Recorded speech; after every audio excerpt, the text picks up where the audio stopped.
नमस्कार। आपका एक बार फिर से स्वागत है हमारे YouTube channel Raj group of institute के। आइए आज मैं एक बार फिर से एक नया टॉपिक लेकर के आया हूँ। वह है साइंस सब्जेक्ट का क्लास 10th का केमिस्ट्री का पहले चैप्टर का वस्तुनिष्ठ प्रश्न ऑब्जेक्टिव क्वेश्चन आंसर। चलिए आगे बढ़ेंगे और देखेंगे। पहला क्वेश्चन है, निम्नलिखित में कौन अवकारक है? कौन सा अवकारक है? याद रखिए अवकारक क्या कहलाता है। तो अवकरण और ऑक्सीकरण को आपने चैप्टर में पढ़ा था। तो क्या कहा था मैंने? तो वह रासायनिक अभिक्रिया जिसमें क्या कहते हैं, ऑक्सीजन का संयोग और हाइड्रोजन का निष्कासन अगर होता है तो उसे हम लोग क्या कहते हैं, ऑक्सीकरण। और इसका ठीक विपरीत क्या, हाइड्रोजन का संयोग और ऑक्सीजन का निष्कासन अवकरण अभिक्रिया कहलाता है। तो इसके अनुसार से कहा है निम्नलिखित में कौन सा अवकारक है? याद रखिए ऑप्शन नंबर डी आपका सही आंसर है। ऑप्शन नंबर डी मतलब क्या, H2S। दूसरा सवाल है, श्वसन किस प्रकार की रासायनिक अभिक्रिया है? याद रखिए श्वसन के दौरान ऊष्मा बाहर निकलता है, इसीलिए ऊष्मा क्षेपी अभिक्रिया है। श्वसन क्या है? ऊष्मा क्षेपी अभिक्रिया है।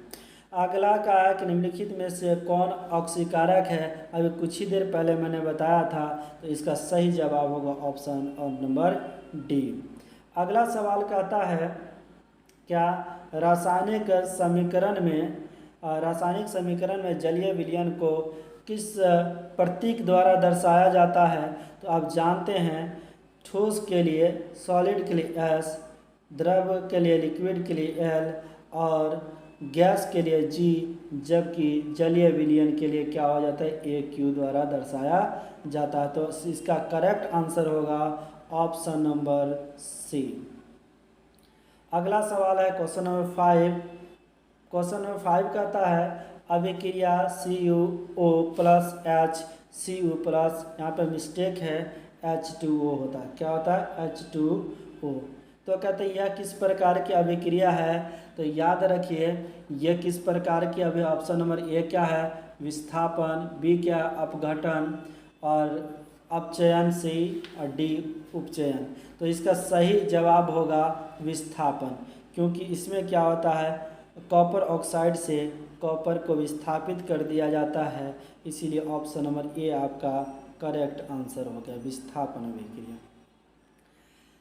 समीकरण CaCO3 और तीर के निशान CaO प्लस CO2 किस प्रकार का समीकरण है? याद रखिए ये एक पदार्थ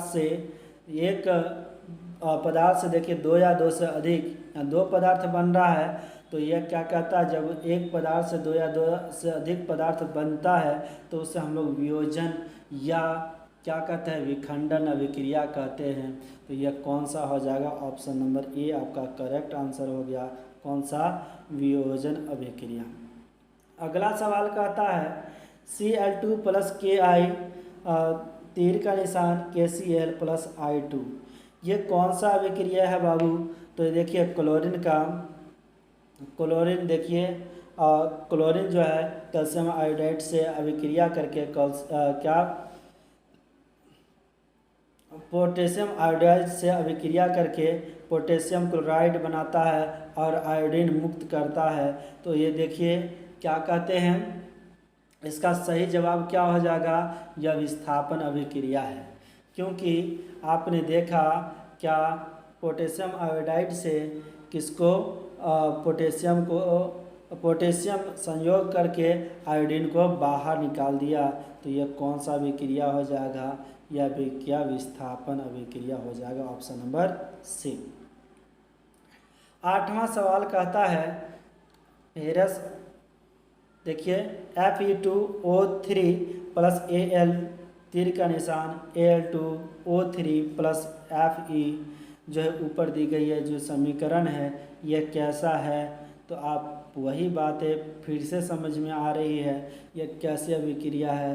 तो ये भी आपका विस्थापन अभिक्रिया ही है। विस्थापन अभिक्रिया मतलब कि ऑप्शन नंबर कौन सा हो जाएगा? ऑप्शन नंबर कौन सा? ऑप्शन नंबर डी हो जाएगा। ठीक है, आगे बढ़ते हैं। निम्नलिखित में अगला सवाल है, निम्नलिखित में कौन सा उत्पाद लेड नाइट को लेड नाइट्रेट होता है, यहाँ पे मिस्टेक है, लेड नाइट्रेट को गर्म करने पर प्राप्त होता है, लेड नाइट्रेट को गर्म करने पर प्राप्त होता है। तो बताइए ये कौन सा है। तो आपका सही जवाब हो जाएगा option number D, NO2 plus O2। Option number D आपका करेक्ट आंसर हो गया, डी आपका करेक्ट आंसर हो गया। आगे बढ़ते हैं। अगला सवाल है CuSO4 प्लस Zn, तीर का निशान ZnSO4 प्लस Cu। सेम सवाल है, एक ही तरह के सवाल है, कोई अलग डिफरेंट नहीं है। तो आप तो आंसर तो जानते ही जानते होंगे, क्या हो जाएगा विस्थापन अभिक्रिया।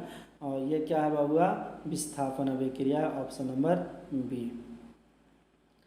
अगला सवाल देखिए, AlOH का होल थराइस प्लस NaCl, ये जो अभिक्रिया है, उपरोक्त अभिक्रिया क्या से है, कौन से अभिक्रिया है बाबू।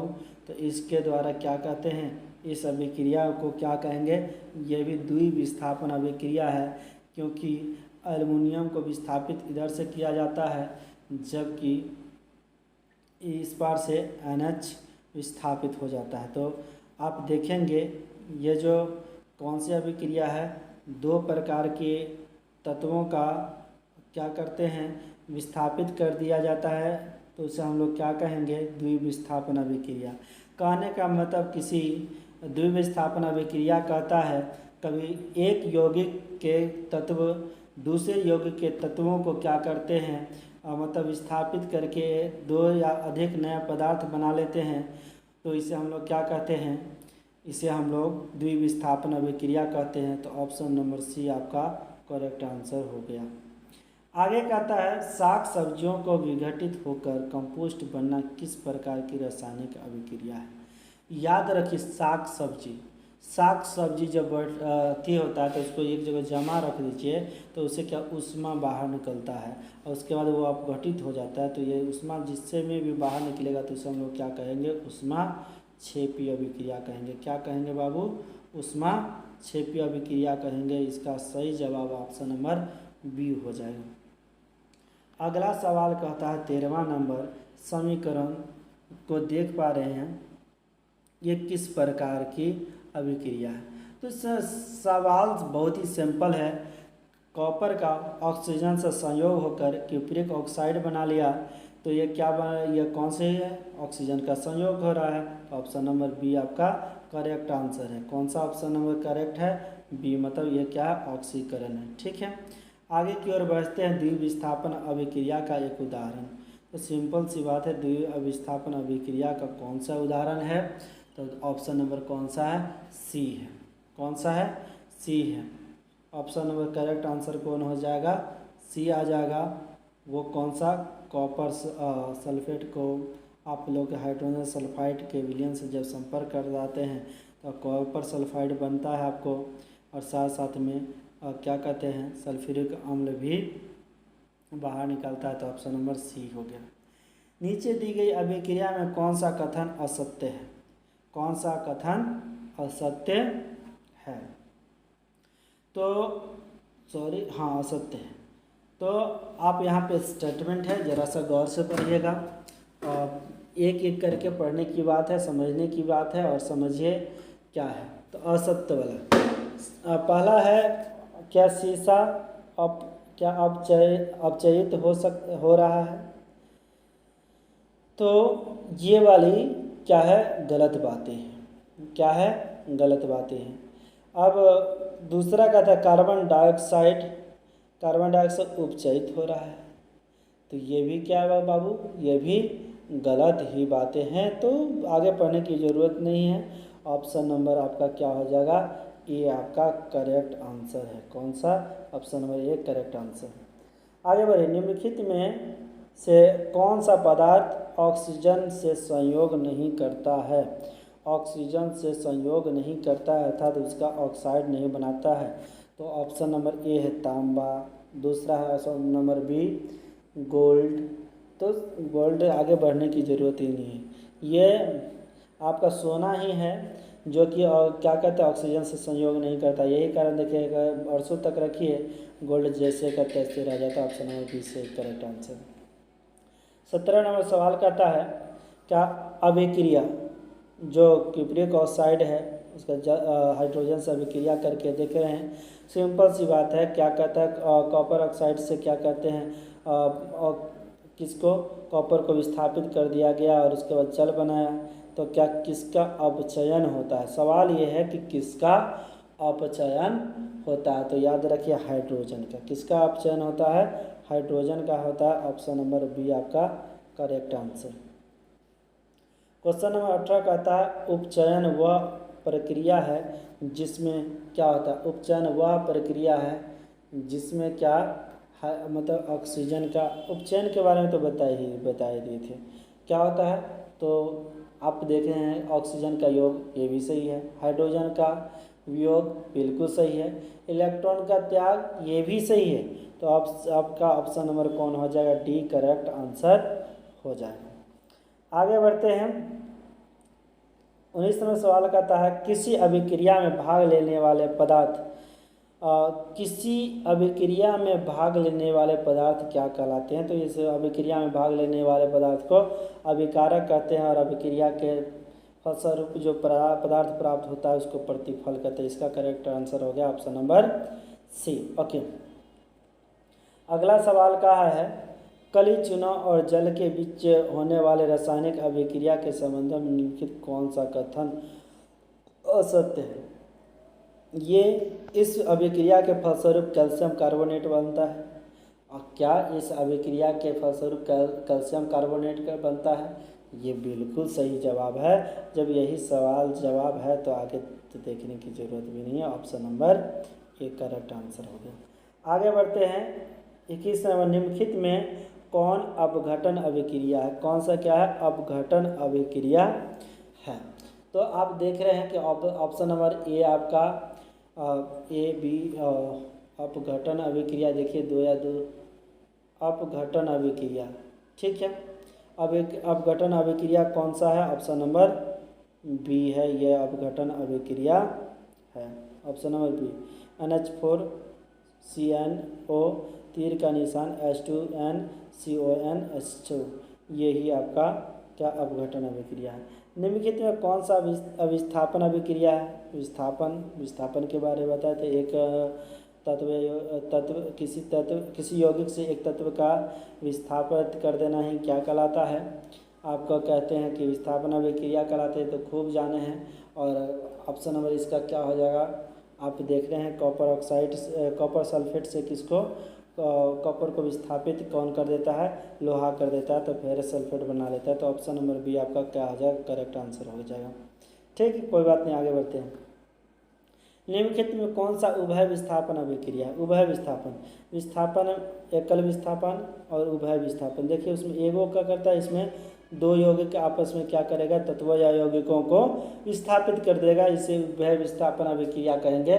और उभय विस्थापन अभिक्रिया का कौन सा ऑप्शन है, तो आप देख रहे हैं ऑप्शन नंबर बी।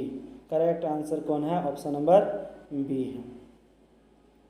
आगे बढ़ते हैं। निम्नलिखित में कौन अपघटन अभिक्रिया नहीं है। अपघटन अभिक्रिया नहीं है।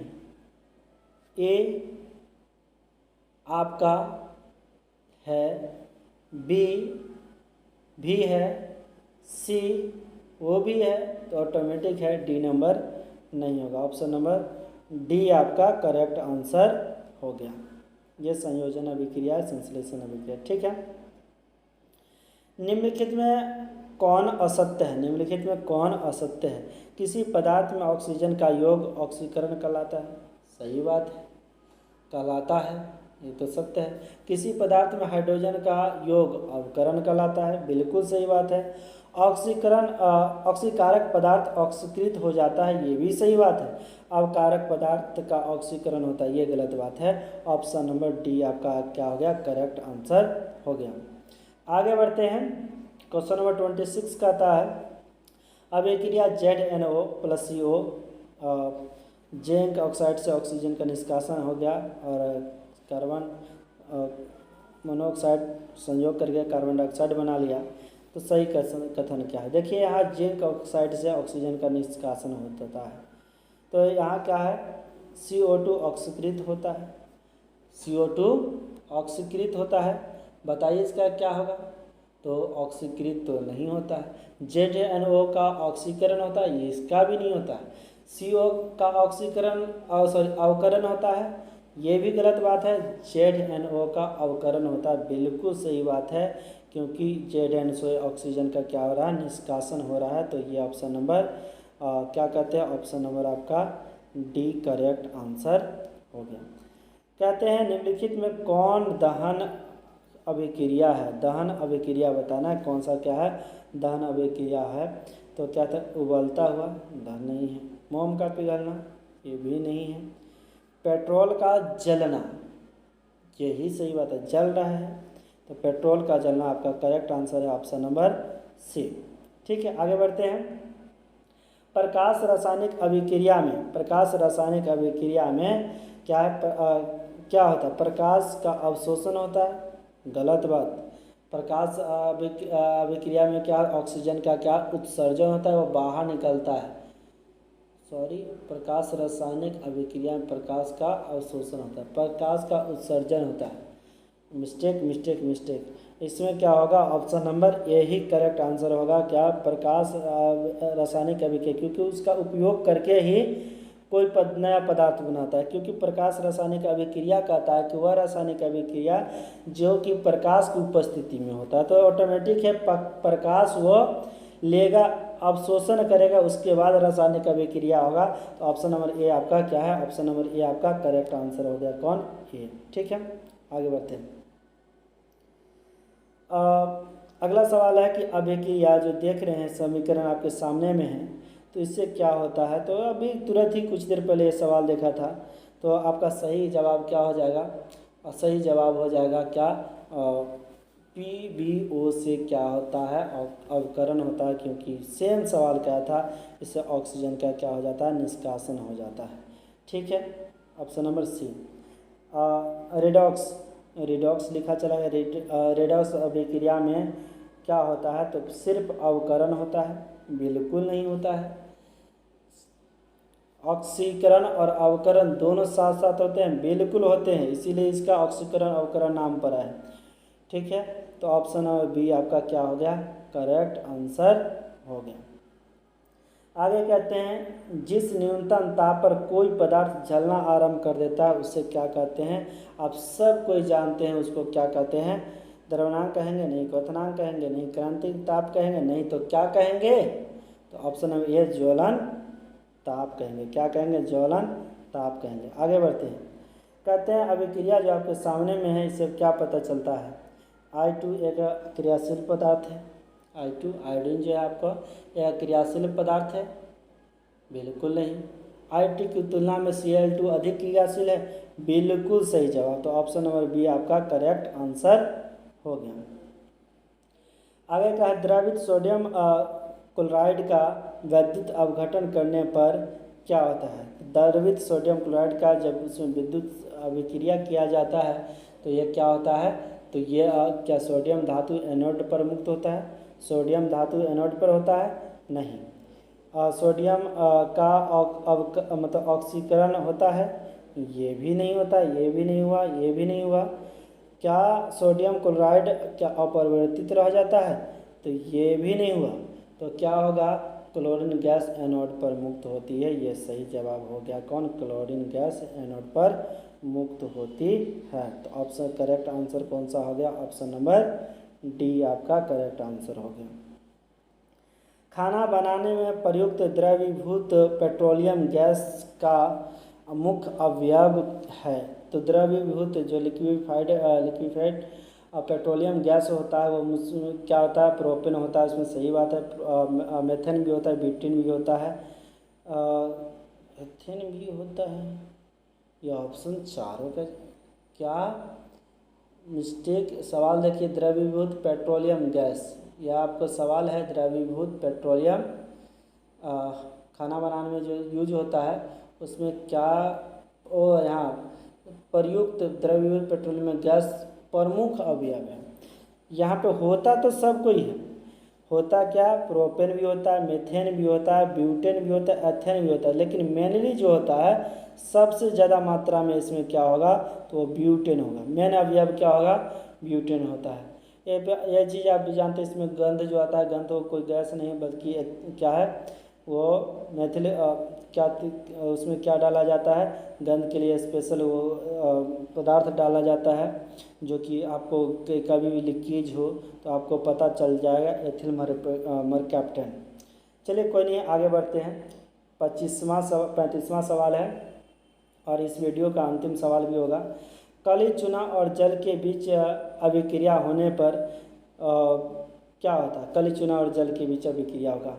तो कहते हैं काली चूना और जल के बीच अभिक्रिया अगर होता है तो क्या होता है, उष्मा क्या पर्याप्त उष्मा का उत्सर्जन होता है। बिल्कुल, ये आप लोग प्रयोग भी करें, लेके आओ एकदम काली चूना और डाल दो फटाक से, और देखोगे उसमें पानी, काली चूना लेकर के आओ और उसमें क्या डाल दो, उसमें आराम से डाल दो क्या बाबू, तो जल डाल दो।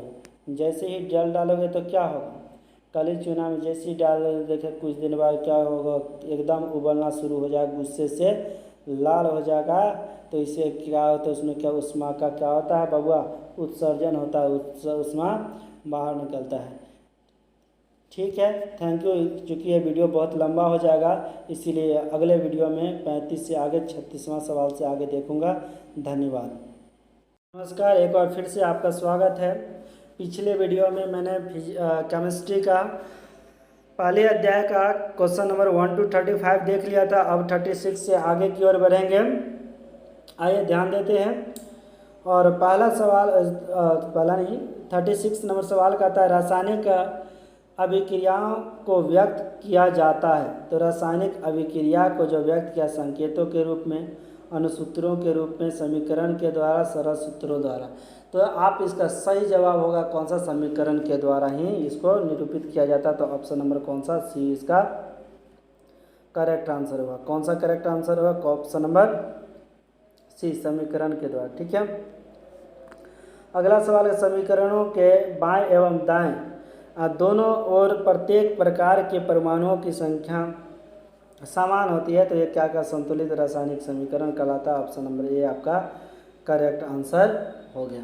अगर बराबर नहीं होगा तो क्या होगा बबुआ, असंतुलित, सॉरी मिस्टेक, ये में क्या है, असंतुलित है, बी में आपका क्या संतुलित है। ठीक है, करेक्ट आंसर।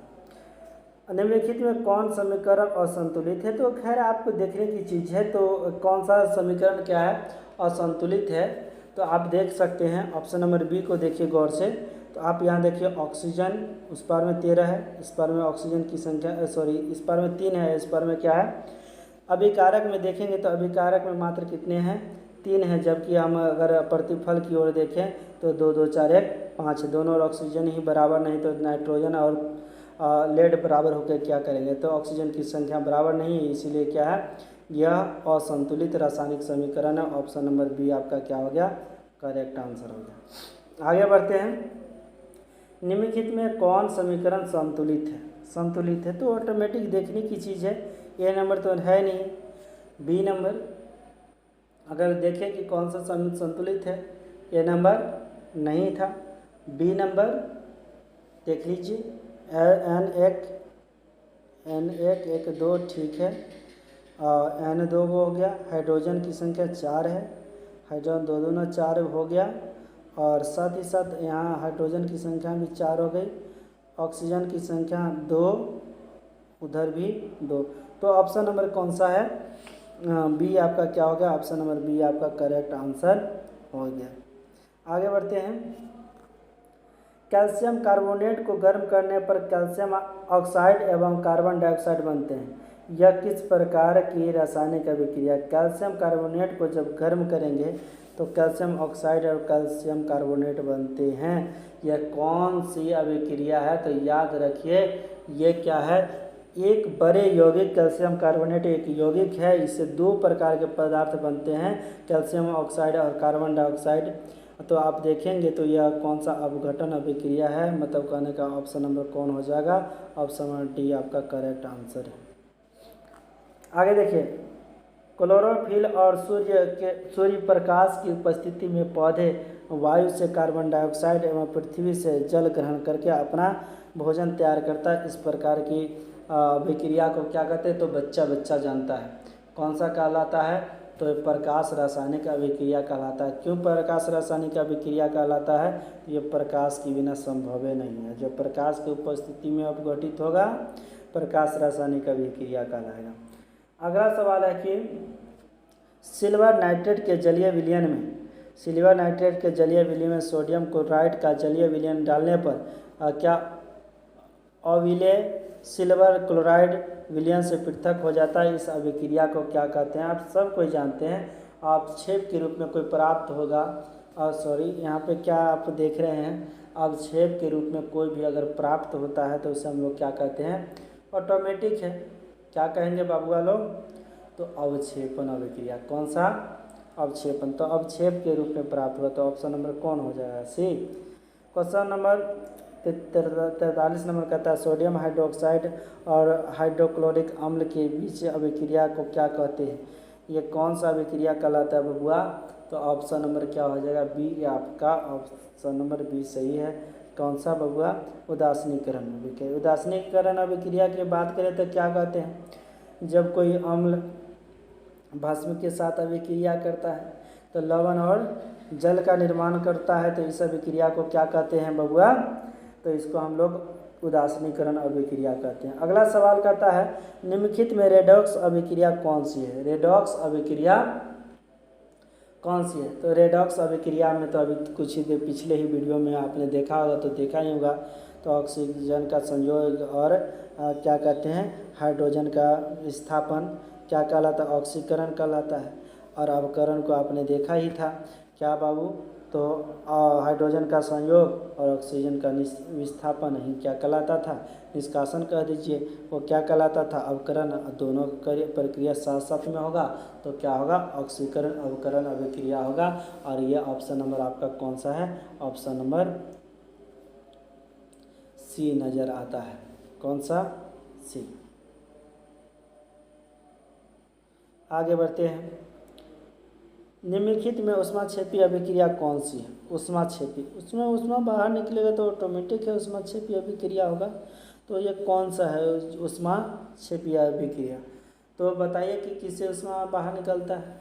तो आप देख रहे हैं कार्बन डाइऑक्साइड के साथ साथ में क्या होता है, कार्बन और ऑक्सीजन जब अभिक्रिया होता है कार्बन डाइऑक्साइड बनता है, साथ साथ में पर्याप्त मात्रा में ऊष्मा भी बाहर निकलता है। तो इसलिए ऑप्शन नंबर बी आपका करेक्ट आंसर है। शरीर में भोजन का पाचन किस प्रकार की रासायनिक अभिक्रिया, भोजन का पचना, याद रखिए भोजन ऑक्सीजन के साथ संयोग करके यह अभिक्रिया करता है, तो ऑटोमेटिक है, ऑक्सीकरण नहीं होगा। तो ऑप्शन नंबर बी आपका क्या हो जाएगा, करेक्ट आंसर हो गया। कौन ऑप्शन हो गया, ऑप्शन नंबर बी। ठीक है, आगे बढ़ते हैं। 47 कहता है कि निम्नलिखित में कौन सा पदार्थ बिना ज्वाला के जलता है। कौन सा पदार्थ क्या होता है, बिना ज्वाला के जलता है, जिसमें ज्वाला ही नहीं होता है। तो आप जान लीजिए मोमबत्ती में ज्वाला होता ही होता है, किरोसिन तेल जब होता है तो उसमें भी ज्वाला होता ही है। कोयला एक ऐसा चीज़ है जिसमें बिना ज्वाला के ही जलता है। तो ऑप्शन नंबर सी आपका करेक्ट आंसर हो गया। 48 नंबर सवाल कहता है संतुलित रासायनिक समीकरण विज्ञान के किस सिद्धांत पर आधारित होता है। संतुलित रासायन न्यूटन वाला, ये गति वाला, इसमें कहाँ से चलेगा भैया, ये बिल्कुल भी नहीं होगा। बी में देखिए द्रव्यमान की अनस्वरता के सिद्धांत पर, बिल्कुल सही जवाब है। ऑप्शन नंबर क्या हो गया, बी करेक्ट आंसर है। 49 नंबर सवाल कहता है जिस रासायनिक अभिक्रिया में प्रतिफल के साथ साथ ऊष्मा का उत्सर्जन होता है ऊष्माक्षेपी अभिक्रिया, तो ऑटोमेटिक है। ऑप्शन नंबर ए आपका करेक्ट आंसर सामने रखा पड़ा है। 50 नंबर सवाल कहता है कि रासायनिक समीकरण के संबंध में निम्नलिखित में कौन सा कथन सत्य है। यह अभिक्रिया के अभिकारक के परमाणु एवं अणुओं की अपेक्षित संख्या की जानकारी देता है। क्वेश्चन नंबर 50 था, हाँ, जानकारी देता है। ऑप्शन नंबर बी कहता है यह गैसीय अभिकारकों और प्रतिफलों के आपेक्षिक आयतन की जानकारी देता है। सी कहता है अभिकारकों और प्रतिफलों के द्रव्यमान का अनुपात बताता है। डी कहता है यह अभिक्रिया के वेग की जानकारी देता है। तो बताइए बाबा इसका करेक्ट आंसर कौन होगा? तो ऑप्शन नंबर डी आपका सही आंसर है। ऑप्शन नंबर डी कौन सा?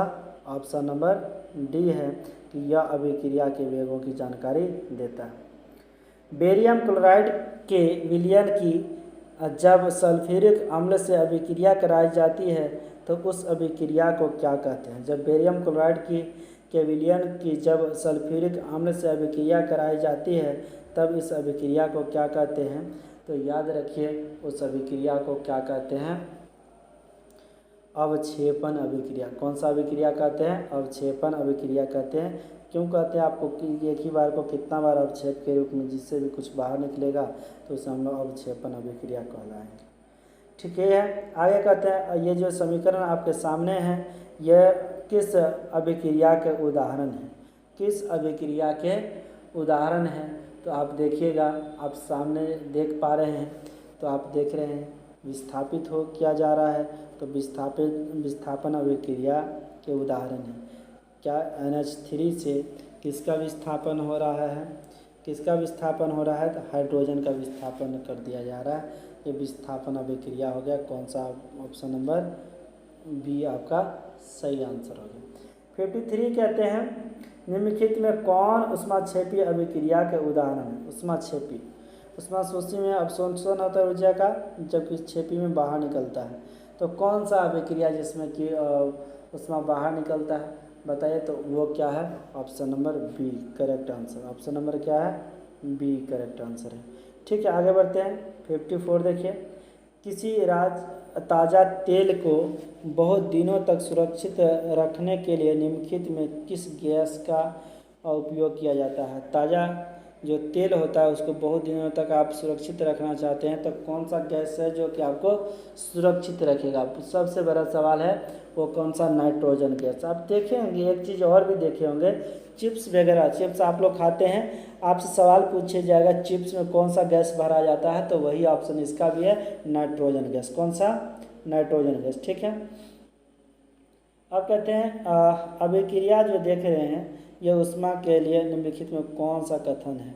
सॉरी, ऊष्मा ऑटोमेटिक ऊष्मा बाहर निकलती है, ऊष्माक्षेपी अभिक्रिया तो होनी है। साथ ही साथ आप देखते हैं ये क्या कहते हैं, ऊष्माक्षेपी अभिक्रिया तो है ही है, साथ साथ दो या अधिक पदार्थों का संयोग भी है, तो संयोजन और ऊष्माक्षेपी अभिक्रिया भी है। ऑप्शन नंबर ए आपका करेक्ट आंसर है।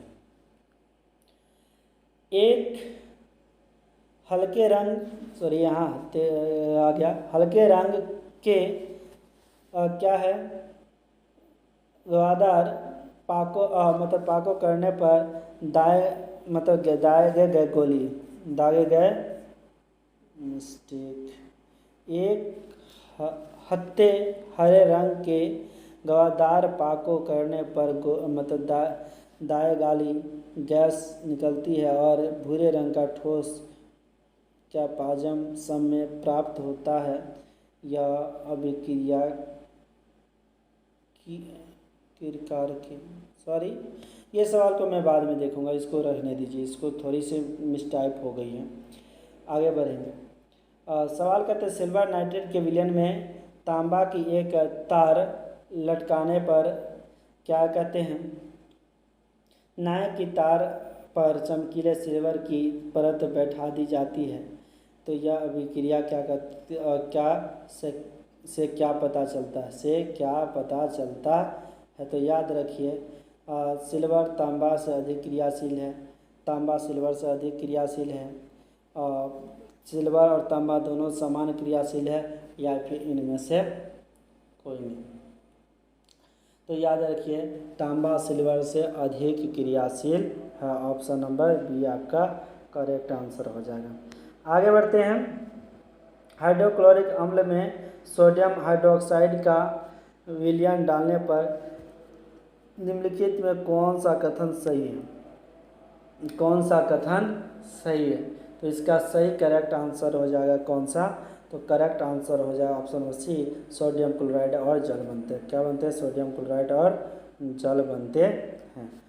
क्वेश्चन नंबर 59 कहता है समीकरण जो आपके समक्ष है ये Fe2+O3 ये जो बनाए हैं तो निम्नलिखित में कौन सा अभिक्रिया का लक्षण दिखाई देता है, परिलक्षित होता है? तो ये देखिए विस्थापन अभिक्रिया। कौन सा अभिक्रिया है बाबू? विस्थापन अभिक्रिया है। Option number D correct answer. आगे कहते हैं 60 नंबर की लोहे को बुरादे पर हाइड्रोक्लोरिक अम्ल डालने पर कौन सी अभिक्रिया होती है? तो ये कौन सा अभिक्रिया होता है बबुआ? ये option number A hydrogen gas और फेरस क्लोराइड बनाता है। हाइड्रोजन गैस और क्या बनाता है? फेरस क्लोराइड गैस बनाता है। ऑप्शन नंबर इसका कौन होगा? ए करेक्ट आंसर हो गया। 61 नंबर कहता है एक प्रखनरी में थोड़ा सा बेरियम हाइड्रोक्साइड लेकर इसमें थोड़ा अमोनियम क्लोराइड डाला जाता है। मिश्रण को कांच की छड़ से चलाया गया। इस अभिक्रिया के लिए निम्नलिखित में कौन सा कथन सही है? तो कौन सा कथन सही है बताइए। ऑप्शन नंबर ए आपके समक्ष है। प्रखनली के स्पर्श करने पर गर्मी महसूस होती है। प्रखनली को स्पर्श करने पर ठंडक महसूस होती है। बउआ प्रखनली को छूजिएगा तो कैसा ठंडक महसूस होगा? ऑप्शन नंबर बी आपका करेक्ट आंसर है। भाखड़ा चूना के जलीय विलयन से दीवार पर पुताई करने पर दीवार में चमक बढ़ जाती है। निम्नलिखित में किस प्रकार का मतलब बनने का वेद आप जानते हैं? भाखड़ा चूना का ऑक्सीजन से संपर्क करते हैं तो वो क्या बन जाता है बबुआ? वो आपका भाखड़ा चूना वायु में नमी होता है। नमी और इसके साथ साथ ऑक्सीजन में संपर्क आता है और क्या कैल्शियम क्या बना जाता है बबुआ इस अभिक्रिया में आपका? ये कैल्शियम कार्बोनेट मतलब कली चूना से भाखड़ा चूना में परिवर्तित हो जाता है। अभिक्रिया देख रहे हैं, यह अभिक्रिया में कौन सा क्या है पदार्थ ऑक्सीकारक है? इसके बारे में तो पहले ही पढ़ चुके हैं, कोई बड़ी बात नहीं है। ये कौन सा है बबुआ? ये कौन सा ऑप्शन नंबर हो जाएगा? ऑप्शन नंबर बी सही हो गया। ऑप्शन नंबर बी आपका करेक्ट आंसर। कौन सा हो जाएगा? क्लोरीन। कौन होगा बाबू? क्लोरीन हो जाएगा। Cl2 हो जाएगा। जल का विद्युत अपघटन करने पर मुक्त होने वाले हाइड्रोजन और ऑक्सीजन गैसों का मोलों का अनुपात क्या है? जल से जो विद्युत है ऑटोमेटिक है, जिस अनुपात में संयोजन होता है उसी अनुपात में विखंडन भी होगा। तो लाजमी है क्या बबुआ? ऑप्शन नंबर क्या हो जाएगा? सी हो जाएगा 2:1 मतलब 2 हाइड्रोजन के अणु होता है, 1 ऑक्सीजन के अणु होते हैं। तो क्या 2:1 option number C correct answer है। 65 कहता है निम्नलिखित अभिक्रिया में कौन सा संश्लेषण अभिक्रिया? संश्लेषण अभिक्रिया कौन सा है? तो आप बताइए बबुआ। मतलब 2 या 2 से अधिक पदार्थ का संयोग किसमें होता है? तो ऑप्शन नंबर डी आपका करेक्ट आंसर है। 66 नंबर सवाल कहता है निम्नलिखित में कौन सा पदार्थ फोटोग्राफी में प्रयुक्त होने वाले फिल्म बनाने में प्रयुक्त होता है? तो याद रखिए कौन सा पदार्थ है? तो ये क्या है आपका? AgBr है। ऑप्शन नंबर बी आपका करेक्ट आंसर है। 67 नंबर सवाल कहता है निम्नलिखित में कौन क्या संतुलित समीकरण नहीं है? मतलब असंतुलित समीकरण। तो खैर देख सकते हैं दोनों और कौन सा तत्व के परमाणुओं की संख्या समान है, कौन सा नहीं है? तो इसमें ऑप्शन नंबर ए आपका देख रहे हैं, ये आपका संतुलित नहीं है। कौन? ऑप्शन नंबर ए आपका करेक्ट आंसर हो गया। कौन सा? Option number A. ठीक है, ऑप्शन नंबर ए आपका करेक्ट आंसर हो गया। आगे बढ़ते हैं। 68 नंबर निम्नलिखित कथनों का कौन सा सही नहीं है? तो कौन सा सही नहीं? सभी कथनों का आप ध्यान से पढ़िए और आप देखिए जल का विद्युत अपघटन करने पर हाइड्रोजन और साथ साथ में OH का आयन बनते हैं, ये कथन सही नहीं है। ऑप्शन नंबर कौन सा हो जाएगा आपका? सी आपका करेक्ट आंसर हो जाएगा। कौन सा होगा? सी आपका करेक्ट आंसर हो गया। ठीक है, सी आपका करेक्ट आंसर हो गया। आगे बढ़ते हैं और ध्यान देते हैं। ये देखिए ये आपकी वीडियो यहीं पे समाप्त हो जाती है, अब आगे नहीं है। और चूँकि 68 क्वेश्चन आंसर देख लिए हैं, ये आपके लिए बहुत ही इम्पोर्टेंट होने वाला है, इसलिए इस पूरी वीडियो को पूरे देखने के लिए धन्यवाद। Thank you. अगले वीडियो में हम लोग एक बार फिर से मिलें। नमस्कार, आप सभी का एक बार फिर से सोलर ये जो आपकी जो चैप्टर है प्रकाश का परावर्तन फिजिक्स का पहले चैप्टर, इसका भाग 2 में आपका स्वागत है। भाग 1 में आपने क्वेश्चन नंबर 1 से लेकर 26 तक ऑब्जेक्टिव को देखा था और अब बारी है क्वेश्चन नंबर 27 से आगे बढ़ने का। तो आइए सवाल देखते हैं। सोलर कुकर का प्रयोग किया जाता है, तो सोलर कुकर में प्रयोग किया जाता है, तो याद रखिए सोलर कुकर में किसका प्रयोग किया जाता है, तो अवतल दर्पण का।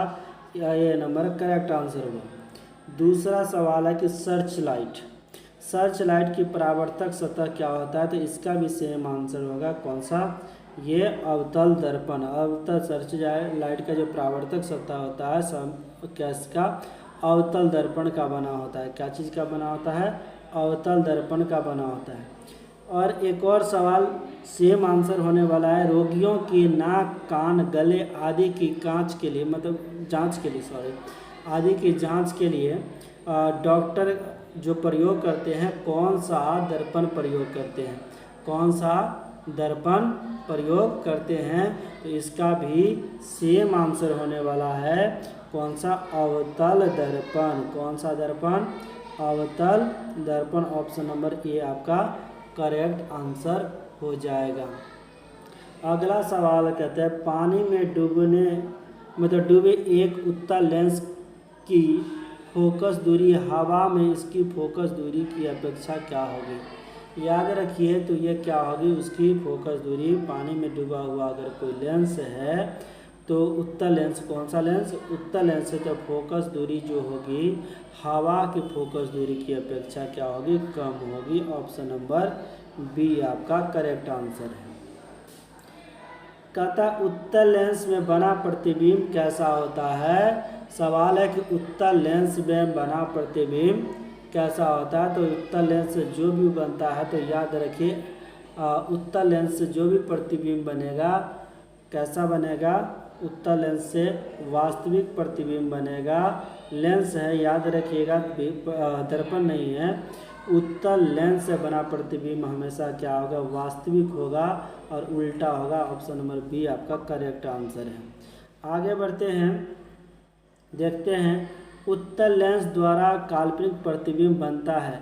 उत्तल लेंस द्वारा काल्पनिक प्रतिबिंब बनता है कब, तो याद रखिए उत्तल लेंस द्वारा काल्पनिक प्रतिबिंब कब बनता है, जब वस्तु कहाँ रखता है, वस्तु मतलब बीम होता है। जब वस्तु को कहाँ रखा जाता है, फोकसांतर से कम दूरी पर रखा जाता है। फोकसांतर से अगर कम दूरी पर है तो ये प्रतिबिंब कैसा होगा बाबू, काल्पनिक होगा। किस लेंस की मैं बात कर रहा हूँ, उत्तल लेंस। तो ऑप्शन नंबर बी आपका करेक्ट आंसर हो जाता है। क्वेश्चन नंबर 33 कहता है लेंस की क्षमता होती है, लेंस की क्षमता होती है। तो लेंस की क्षमता क्या होती है, तो लेंस की क्षमता फोकस दूरी की क्या होता है बाबू, व्युत्क्रम होता है। जैसे कि मैंने पहले भी बता दिया था क्या होता है, तो P इक्वल टू क्या होता है, P for power of lens कहेंगे, P इक्वल टू क्या हो जाएगा, P इक्वल टू आपका हो जाता है 1/f। P equal to 1/f मतलब क्या, फोकस दूरी का क्या व्युत्क्रम होता है। तो फोकस दूरी का व्युत्क्रम ऑप्शन नंबर सी आपका क्या है, करेक्ट आंसर है। ऑप्शन नंबर सी क्या हो गया, करेक्ट आंसर हो गया। अगला सवाल 34 नंबर कहता है उत्तल लेंस में जब बीम मतलब प्रतिबिंब कहाँ होता है, F और 2F के बीच होता है, तब उसका प्रतिबिंब कहाँ बनता है और कैसा होता है। तो प्रतिबिंब की प्रकृति अगर आपको बताना है तो इसका सही आंसर होगा क्या, उत्तल लेंस का प्रतिबिंब जो होगा वस्तु की अपेक्षा क्या होगा, बीम की अपेक्षा क्या होगा, बड़ा भी होगा और साथ ही साथ क्या होगा, वास्तविक होगा। ऑप्शन नंबर ए आपका करेक्ट आंसर हो गया। ऑप्शन नंबर ए आपका करेक्ट आंसर। अगला सवाल क्या है, दो वक्रीय पृष्ठों, वक्रीय मतलब समझ गए जो मुड़ा हुआ होगा, दो वक्रीय पृष्ठों से घिरे ठोस माध्यम को क्या कहते हैं। तो ठोस माध्यम को आप लोग को क्या कहेंगे, दो वक्रीय मतलब क्या, दो वक्रीय सतहों से घिरे ठोस माध्यम को आप लोग क्या कहेंगे, गोलीय लेंस कहेंगे। ऑप्शन नंबर सी आपका करेक्ट आंसर होगा। कौन सा होगा, गोलीय लेंस होगा। क्वेश्चन नंबर 36 कहता है किस लेंस का उपयोग कर दीर्घ दृष्टि दोष को संशोधित किया जा सकता है। दीर्घ दृष्टि दोष मतलब क्या समझिएगा, दूरदृष्टि दोष। तो ये कौन सा उत्तल लेंस का प्रयोग किया जाता है दूरदृष्टि दोष को दूर करने के लिए, अर्थात ऑप्शन नंबर आपका ए आपका क्या हो जाएगा, करेक्ट आंसर हो जाएगा। आगे बढ़ते हैं। ए मतलब क्या, सॉरी मिस्टेक, ए नहीं, ये इसका आंसर क्या होगा, बी होगा। इसका आंसर क्या होगा, बी लेंस। कौन सा लेंस बाबू, तो ये उत्तल लेंस, उत्तल लेंस का प्रयोग करेंगे और तो क्या हो जाए आपका दीर्घ दृष्टि दोष खत्म हो जाएगी। यानी आपको दूर दृष्टि दोष को खत्म करने के लिए कौन सा, तो उत्तल लेंस का प्रयोग किया जाता है। नई कार्तीय चिन्ह परिपाटी के अनुसार दर्पण के सामने रखे गए बीच की दूरी को क्या कहते हैं, मतलब क्या कहते, दर्पण के सामने रखे गए बीच की दूरी क्या होती है, याद रखिए जो भी होती है इसके बीच की दूरी क्या होगी, ऋणात्मक होगी। क्या होगी, ऋणात्मक, मतलब माइनस में होगी। क्या होगी, ऋणात्मक, मतलब ऑप्शन नंबर बी आपका करेक्ट आंसर है। अगला सवाल देखेंगे। अगला सवाल है कि प्रत्येक लेंस के दो वक्रता केंद्र होते हैं। प्रत्येक लेंस के दो वक्रता केंद्र होते हैं।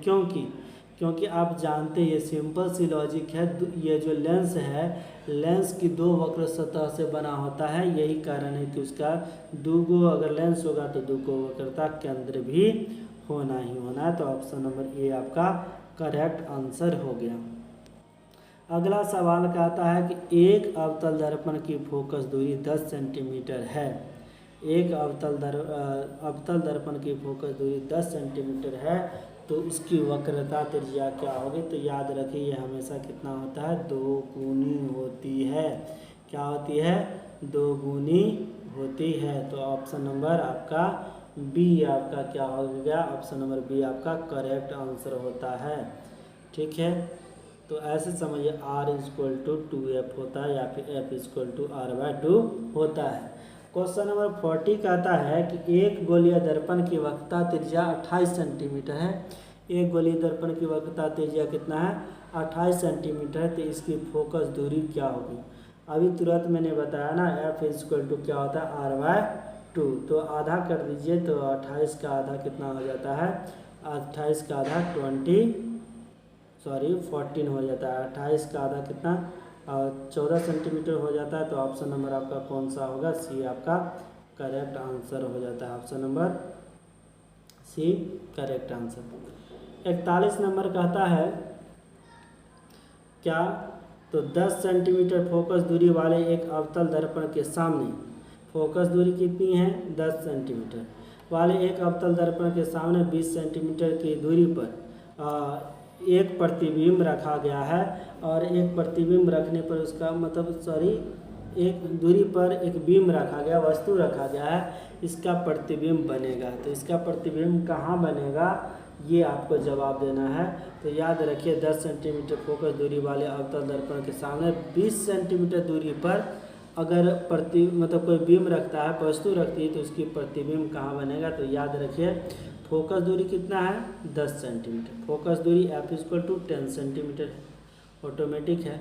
और अवतल दर्पण के सामने रखे हैं 20 सेंटीमीटर। तो 20 सेंटीमीटर मतलब फोकस दूरी की दोगुनी दूरी पर, तो F का मतलब हो गया कि F से 2 गुना है। तो 2 गुना मतलब क्या, F के 2 गुना में तो R होती है, तो ये R पर है। तो ऑटोमेटिक है जब ये वस्तु कहाँ होगी, R पर होगी, तो प्रतिबिंब भी कहाँ पर ही बनेगा, R पर, मतलब R पर ही बनेगा। तो मतलब सेंटर ऑफ कर्वेचर C पर बनेगा, क्या वक्रता केंद्र पर बनेगा। ऑप्शन नंबर ए आपका करेक्ट आंसर हो गया। कहता है अगला सवाल 42 कि एक उत्तल लेंस से 30 सेंटीमीटर दूरी पर एक बीम रखी, बीम मतलब वस्तु रखी गई है। एक उत्तल लेंस से कितना, 30 सेंटीमीटर की दूरी पर एक वस्तु रखी गई है। हाँ, सवाल था कि एक उत्तल लेंस से कितना 3 सेंटीमीटर की दूरी पर एक बीम रखा गया। बीम मतलब आप याद रखिए कि वस्तु रखी गई है।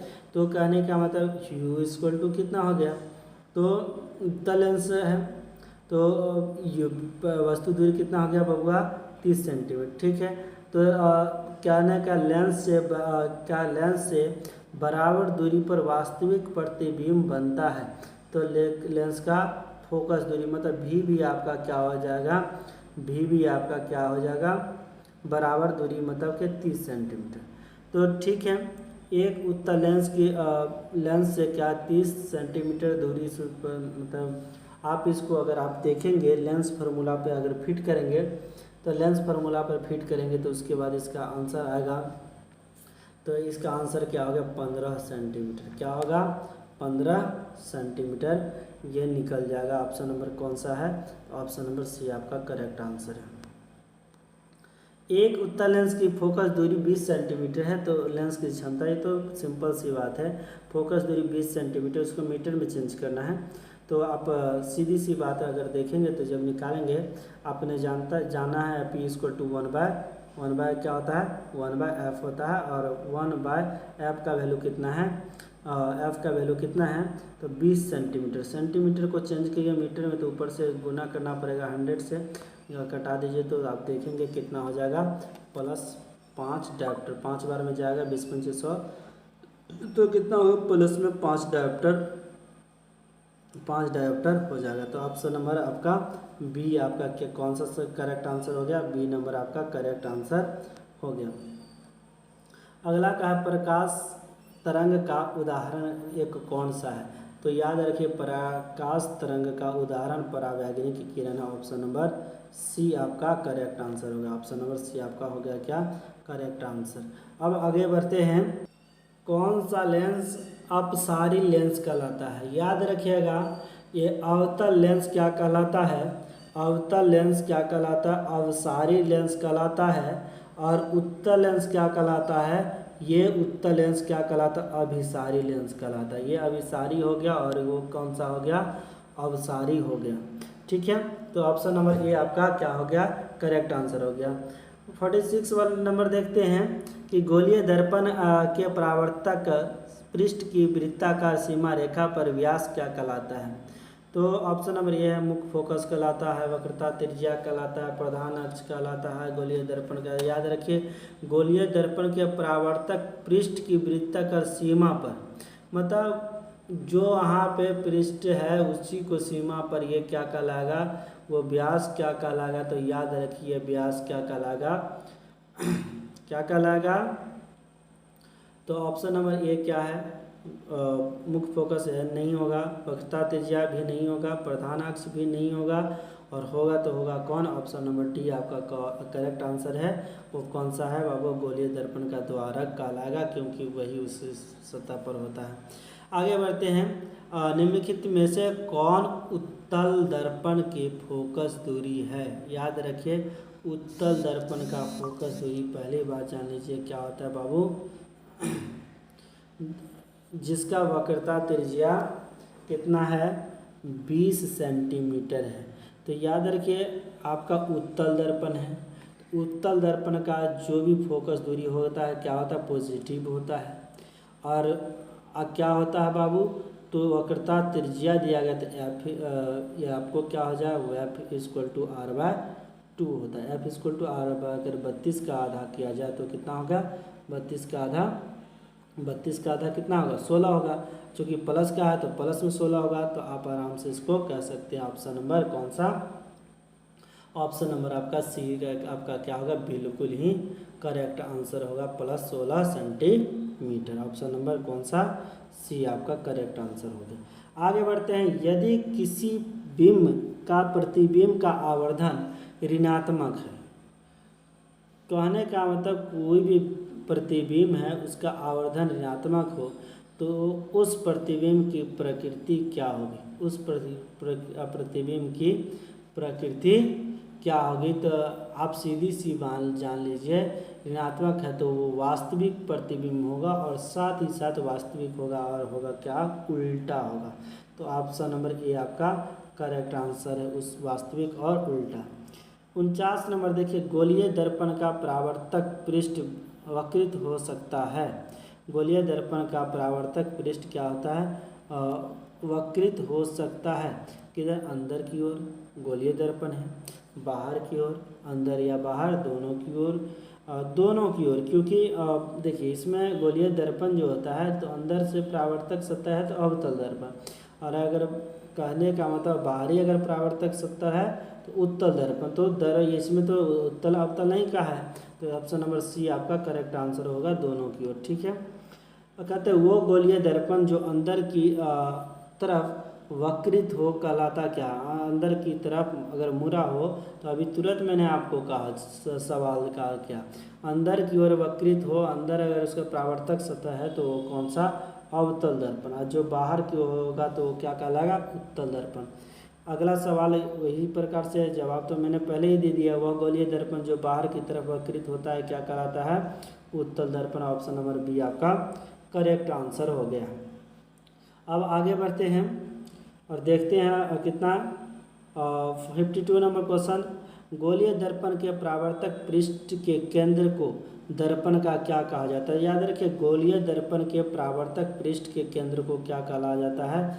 तो याद रखिए यह ध्रुव कहलाता है। क्या कहलाता है? इसे ध्रुव कहते हैं, और पी से सूचित किया जाता है। क्या चीज़ से सूचित किया जाता है? तो पी से सूचित किया जाता है, पोल, POLE, पोल के लिए आप क्या सूचित करते हैं? पी से, ध्रुव को पी से सूचित करते हैं। आगे कहते हैं कि गोलीय दर्पण का क्या है सवाल? गोलीय दर्पण का वक्रता केंद्र को किस अक्षर द्वारा निरूपित किया जाता है? वेरी सिंपल है, वो सेंटर ऑफ कर्वेचर के लिए सी का प्रयोग किया जाता है। क्या चीज़ का प्रयोग किया जाता है? सी। तो ऑप्शन नंबर आपका ए, ऑप्शन नंबर ए आपका करेक्ट आंसर हो गया। ठीक है, अब वीडियो को आगे बढ़। जय हिंद। लोटस ग्रुप में आप सभी का हार्दिक अभिनंदन एवं स्वागत है। आज हम लोग आपके लिए एक नया टॉपिक लेकर के आए हैं, वह है फिजिक्स का चैप्टर 1 का ऑब्जेक्टिव प्रश्न उत्तर। आइए देखते हैं, इसमें बहुत ही महत्वपूर्ण ऑब्जेक्टिव प्रश्न उत्तर है, आपको बोर्ड एग्जाम के दृष्टिकोण से बहुत ही खास होने वाला है, इसीलिए पूरा वीडियो को बिना स्किप किए हुए देखेंगे। आपका पहला क्वेश्चन है, निम्नलिखित में कौन सा पदार्थ लेंस बनाने के लिए उपयुक्त नहीं किया जा सकता है? लेंस, तो लेंस बनाने में किसका उपयोग नहीं किया जा सकता है? तो जल का किया जा सकता, परावर्तन अपवर्तन उससे भी होता है, कांच होगा, प्लास्टिक भी हो सकता है, लेकिन किंतु परंतु ये मिट्टी जो है इससे नहीं होगा। तो सही जवाब इसका क्या हो जाएगा? ऑप्शन नंबर डी हो जाएगा। अगला सवाल है, एक उत्तल लेंस की क्षमता 1 डायोप्टर है, तो उसकी लेंस की फोकस दूरी क्या होगा? आप जानते हैं लेंस की क्षमता ज्ञात करने के लिए क्या होता है? क्षमता बार P = 1/f होता है। तो आप देखते हैं कि अगर इसकी लेंस की क्षमता अगर ज्ञात करना है तो याद रखिए कि 1 डायोप्टर है, तो इसको आपको अगर आप देखिए कि क्या कहते हैं 1/f, ये जो मीटर में निकलता है, और इसका अगर आप चेंज कर देखेंगे तो चेंज करेंगे तो आपका क्या होगा? +100 सेंटीमीटर, क्योंकि 1 सेंटीमीटर बराबर क्या होता है? 1 मीटर में कितना होता है? 100 सेंटीमीटर होता है। जब इसको फार्मूला पे बैठाएंगे तो आपको निकल जाएगा। ठीक है, अगला सवाल देखते हैं कि किसी बीम मतलब होता है कि वस्तु, किसी बीम का वास्तविक तथा समान साइज का प्रतिबिंब प्राप्त करने के लिए बीम को उत्तलोत्तल लेंस जो होता है, उत्तल लेंस के सामने कहाँ रखा जाना चाहिए? याद रखिए आपको क्या करना है? समान प्रतिबिंब मतलब क्या कहते हैं, जैसे वस्तु है वैसा क्या वास्तविक बनना चाहिए और वस्तु के समान ही साइज का बनना चाहिए। तो इसमें क्या होगा? फोकस दूरी की दुगुनी दूरी पर इसको रखी जानी चाहिए। तो ऑप्शन नंबर आपका बी आपका करेक्ट आंसर हो जाएगा। क्वेश्चन नंबर 4 कहता है, किसी गोलीय दर्पण, सवाल ध्यान से पढ़िएगा, जवाब देने का प्रयास करिएगा, कि किसी गोलीय दर्पण तथा किसी पतले गोलीय लेंस दोनों की फोकस दूरियां 15 सेंटीमीटर है, तो दर्पण तथा लेंस संभवतः है, मतलब वो कौन सा लेंस है? तो आप याद रखिए कौन सा होगा? तो ऑप्शन नंबर ए है क्या? दोनों अवतल होंगे। ऑप्शन नंबर बी दोनों उत्तल होंगे, और सी है दोनों अवतल मतलब अवतल एक होगा, एक उत्तल होगा, दर्पण अवतल और लेंस उत्तल होगा। कहा गया दर्पण उत्तल तथा लेंस अवतल है, लेकिन इसका सही जवाब क्या होगा? ऑप्शन नंबर ये दोनों ही कौन सा लेंस होगा बाबू? तो दोनों क्या होगा? दर्पण और लेंस दोनों क्या होगा? अवतल ही होगा। ये आपका सही आंसर है। प्रकाश के अपवर्तन के कितने? ये तो बच्चा जानता है प्रकाश के कितने हैं नियम होते हैं अपवर्तन के। बस 2 ही नियम होते हैं। तो ऑप्शन नंबर बी आपका करेक्ट जवाब हो गया। ऑप्शन नंबर बी आपका करेक्ट आंसर होगा, इसमें तो कोई बात ही नहीं है। प्रकाश के परावर्तन के सेम बातें हैं, उसमें कहने वाले उसके भी 2 नियम, इसके भी 2 नियम। नियम कितने हैं? 2 नियम ही होते हैं, इसमें कुछ बोलने की ज़रूरत ही नहीं है। कितने हो गए? 2 नियम हो गया। ऑप्शन नंबर कौन सा सही हो गया? बी आपका करेक्ट आंसर हो गया। सरल सूक्ष्मदर्शी में किसका उपयोग होता है? सरल सूक्ष्मदर्शी में किसका प्रयोग होता है? तो ऑप्शन नंबर डी आपका सही जवाब है। ऑप्शन नंबर डी आपका करेक्ट आंसर है, उत्तल लेंस का प्रयोग होता है। अब कहता है किसी माध्यम के अपवर्तनांक का मान क्या होता है? अपवर्तनांक, किसी माध्यम के अपवर्तनांक का मान होता है, आपने जाना ही होगा, साइन आई बटे साइन आर। साइन आई बटे साइन आई बटे क्या होता है? साइन आर होता है। इसका क्या मान होता है? ये आपका अपवर्तनांक का मान होता है। ऑप्शन नंबर ए आपका कौन सा? ऑप्शन नंबर ए आपका करेक्ट आंसर हो गया। अब अगला सवाल देखते हैं और क्वेश्चन नंबर 9 को देखेंगे। कहता है कि एक उत्तल लेंस होता है, तो एक उत्तल लेंस कैसा होता है? तो एक उत्तल लेंस जो होता है, ऑप्शन नंबर ए है आपका, सभी जगह समान मोटाई होता है? बिल्कुल नहीं होता है। बीच की अपेक्षा किनारे मोटा होता है? बिल्कुल नहीं होता है। किनारे की अपेक्षा बीच में मोटा होता है? बिल्कुल सही जवाब। ऑप्शन नंबर आपका कौन सा हो जाएगा? ऑप्शन नंबर आपका सी आपका करेक्ट जवाब हो जाएगा। अगला सवाल कहा है कि अवतल लेंस का आवर्धन m बराबर, ये आपने फार्मूला पढ़ा है। अवतल लेंस का आवर्धन जो होता है क्या होता है? v बटे u होता है। आवर्धन बराबर v बटे u होता है। ऑप्शन नंबर आपका डी इसका करेक्ट आंसर हो गया। ऑप्शन नंबर डी आपका करेक्ट आंसर हो गया। 11वां सवाल कहता है गोलीय दर्पण में फोकसांतर एवं वक्रता त्रिज्या के बीच का संबंध क्या था? फोकसांतर जानते हैं F=R/2 होता है। F= क्या होता है? R/2 होता है। इसी को अगर आप अगर देखें तो R=2F हो सकता है। मतलब कहने का मतलब ऑप्शन नंबर ए आपका करेक्ट आंसर हो गया। ऑप्शन नंबर ए आपका, चूँकि F= क्या हो गया? R/2, तो R बराबर क्या हो जाएगा? 2 इधर है, डिवाइड में उधर जाएगा तो मल्टीप्लाई 2F हो जाएगा। इसलिए करेक्ट आंसर क्या हो गया? R=2F। Option number A correct answer. निर्गत किरण एवं अभिलंब के बीच के बना कोण क्या कहलाता है? याद रखिए, निर्गत ये क्या? आपतित किरण जो होती है और अभिलंब के बीच का कोण आपतन कोण कहलाएगा, जबकि निर्गत किरण और अभिलंब के बीच का कोण क्या कहलाएगा? ये आपका परावर्तन कोण कहलाएगा। ऑप्शन नंबर आपका बी करेक्ट आंसर हो जाता है। अब आगे बढ़ते हैं। 1 मीटर फोकस दूरी वाले उत्तल लेंस की क्षमता भी तुरंत ही बताए थे, P=1/f है। और ये चूँकि डी में डायोप्टर में कहा है तो आपको क्या करना होगा? ये डी डायोप्टर में कहा है तो मीटर में होता है, बदलना पड़ेगा। ऑलरेडी ये मीटर में दिया गया है तो D=1/f होता है।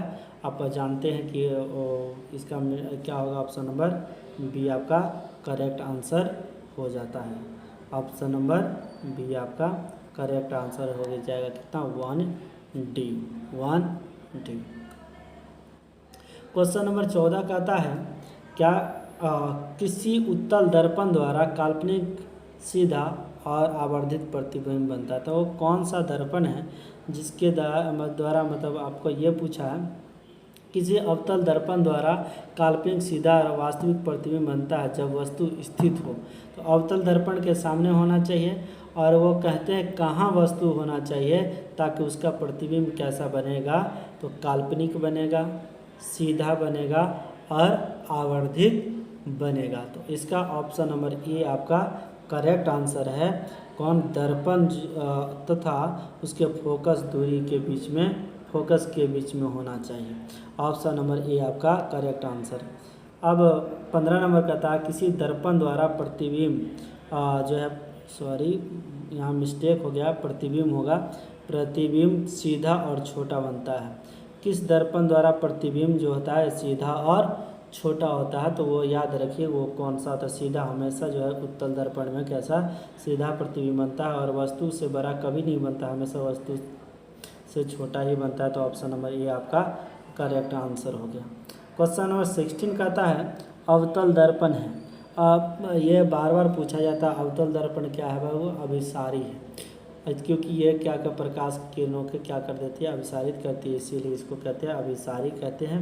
अर्थात कहने का मतलब हुआ कि ऑप्शन नंबर आपका ये कौन सा, ये सही करेक्ट आंसर हो गया। ऑप्शन नंबर ये आपका करेक्ट आंसर हुआ। ठीक है, आगे बढ़ते हैं। अभी तुरंत पहले ही मैंने देखा था कि उत्तल दर्पण से, अगला सवाल है उत्तल दर्पण से बना प्रतिबिंब क्या मतलब कैसा होता है, तो मैंने कहा ही था कि उत्तल दर्पण में हमेशा क्या होता है, सीधा तो बनता ही बनता है, साथ साथ हमेशा वस्तु से क्या होता है, छोटा ही प्रतिबिंब बनता है। तो इसका सवाल का आंसर हो जाएगा ऑप्शन नंबर कौन सा ही होगा। आप ही लोग बताइए फटाक से, जल्दी बताइए, देर मत कीजिए, जल्दी बताइए इसका सही आंसर क्या होगा। तो ये कौन सा होगा, उत्तल दर्पण में हमेशा क्या काल्पनिक तो प्रतिबिंब बनता है, क्योंकि ये दर्पण के पीछे बनता है और हमेशा छोटा ही होता है। तो ऑप्शन नंबर ए आपका करेक्ट आंसर हुआ। ठीक है, निम्नलिखित में किस दर्पण द्वारा वस्तु का प्रतिबिंब, मतलब वस्तु का प्रतिबिंब जो होता है वास्तविक प्रतिबिंब किया जा सकता है। मतलब कहते हैं किस दर्पण द्वारा, वो कौन सा दर्पण है जिसमें वास्तविक प्रतिबिंब। देखिए अभी आपने देखा, अभी तुरंत पहला सवाल देखा, क्या देखा आपने, तो उत्तल दर्पण क्या करे, काल्पनिक बनाएगा, उसमें काल्पनिक तो होगा ही और हमेशा काल्पनिक होगा। लेकिन अब इसमें अगर देखेंगे तो आपका कौन सा अवतल दर्पण होगा, कौन सा दर्पण होगा, अवतल दर्पण होगा, और जिससे कि आप हमेशा क्या कर सकते हैं, काल्पनिक मतलब प्रतिबिंब, हमेशा नहीं, वास्तविक भी प्राप्त किया जा सकता है, काल्पनिक है लेकिन काल्पनिक प्राप्त किया जा सकता है। ये कौन सा होगा, option number B correct answer होगा। अब अगला सवाल कहता है निम्नलिखित में किसमें बड़ा और वास्तविक प्रतिबिंब बनता है, बड़ा। तो आंसर क्या हो जाएगा, आंसर आप जानते हैं सेम होगा, क्योंकि उत्तल में तो क्या होता है वस्तु के से छोटा ही बनता है, समतल में वस्तु के बराबर बनेगा।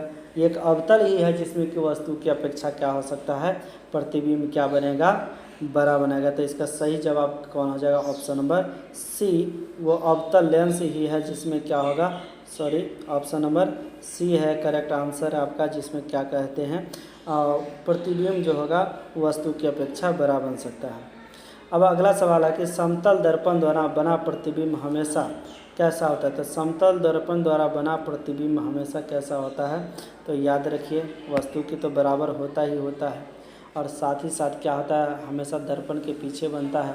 तो ये इसलिए इस लिहाजे से क्या होता है, काल्पनिक भी होता है। तो आपका सही जवाब क्या होगा, सही जवाब होगा ऑप्शन नंबर क्या, तो ऑप्शन नंबर बी आपका करेक्ट आंसर है। 21 नंबर सवाल कहता है कि किसी वस्तु का आवर्धित प्रतिबिंब बनता है, मतलब किसी वस्तु का आवर्धित प्रतिबिंब बनता है, तो कौन सा दर्पण है जिससे किसी वस्तु का आवर्धित प्रतिबिंब बनता है। तो याद रखिए वो अवतल दर्पण। आवर्धित प्रतिबिंब का मतलब क्या हुआ, आवर्धित प्रतिबिंब का मतलब है कि वस्तु की अपेक्षा प्रतिबिंब बड़ा होना चाहिए।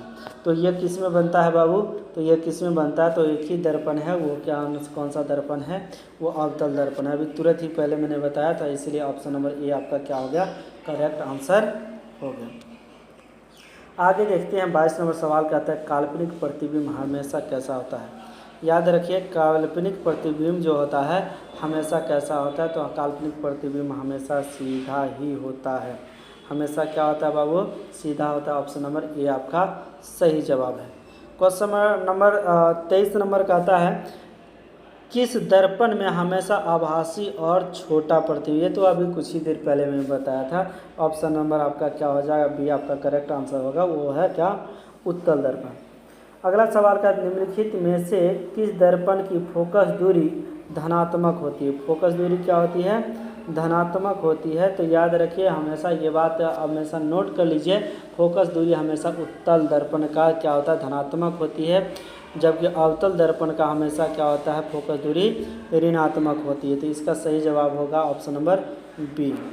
अगला सवाल क्या है कि हजामत बनाने के लिए, मतलब दाढ़ी बनाने वाला जो प्रयोग किया जाता है, तो आपको पता है हमेशा कौन सा दर्पण का प्रयोग किया जाता है? तो अवतल दर्पण का ही। ये तो आपको चैप्टर में खूब पढ़ाया है मैंने, कौन सा? अवतल दर्पण। और ये अब ठीक है, थैंक यू। आगे वाली वीडियो में हम लोग देखेंगे, इससे आगे इसका पार्ट 2 देखना ना भूलिए।